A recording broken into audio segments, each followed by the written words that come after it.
আকাশটা কত রঙে সজ্জিত হয়ে আছে। কোনো দিকে বেশি কালো, কোনো দিকে অল্প কালো, কোনো দিকে লাল, কোনো দিকে হলুদ, কোনো দিকে সাদা। আজ আমাদের দেশের মানুষের মনটাও মনে হয় এমন। এক একজনের মন মানসিকতা এক এক রকম হয়ে আছে।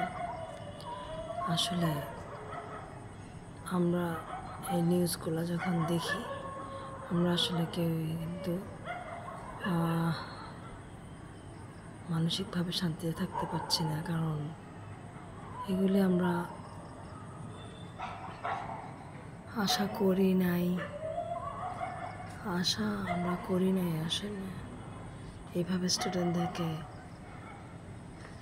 ধরে ধরে পুলিশ ভ্যানে তোলা হচ্ছে, ট্রেনে হিচড়ে কাপড় ছিঁড়ে ফেলছে, পায়ে ধরছে। স্টুডেন্টরা কিছুই করে না। তারপরও কেন, কী অপরাধ তাদের?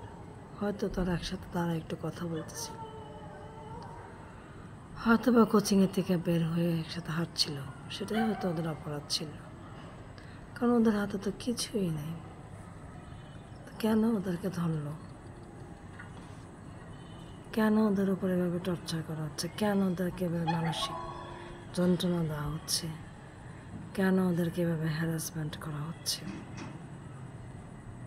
জাতির কাছে প্রশ্ন,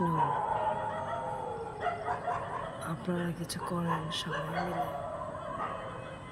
এই ছাত্র সমাজকে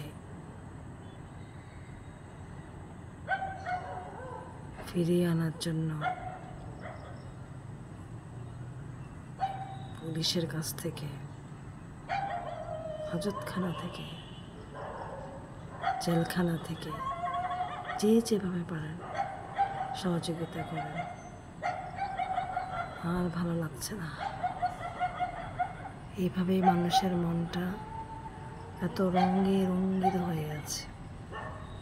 মনে হয় কারো মন, আসলে কার মনটা কেমন হয়ে আছে আল্লাহই বলতে পারবে, কিন্তু মনে হয় এমনই, বিভিন্ন রঙে রঙ্গিত, বিভিন্ন রঙে রঙ্গিত। আল্লাহ সবাইকে হেফাজতে রাখুক, রহম করুক।